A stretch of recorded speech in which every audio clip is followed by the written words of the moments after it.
கொடைக்கானலுக்கு வரும் சுற்றுலா பயணிகளுக்கான இ-பாஸ் நடைமுறை நீட்டிக்கப்படுவதாக மாவட்ட ஆட்சியர் பூங்கொடி தெரிவித்துள்ளார்.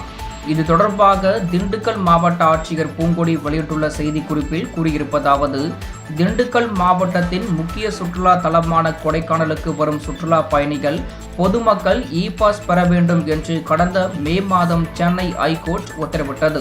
இந்த நடைமுறை கடந்த மே 7ஆம் தேதி முதல் நேற்று வரை அமலில் இருந்தது.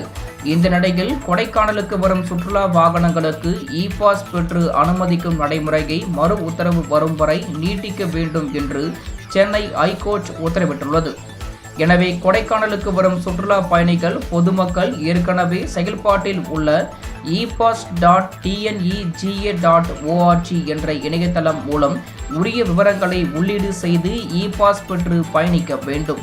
மேலும் இ-பாஸ் பெற விண்ணப்பிப்பது தொடர்பாக ஏற்படும் சந்தேகங்கள் மற்றும் உள்ளூர் வாகனங்களுக்கு உள்ளூர் இ-பாஸ், லோக்கல் இ-பாஸ் பெறுவது தொடர்பாக ஏற்படும் சந்தேகங்களை 0452900233 9442255737 என்ற எண்களில் தொடர்பு கொண்டு பயன்பெறலாம் என்று தெரிவித்துள்ளது.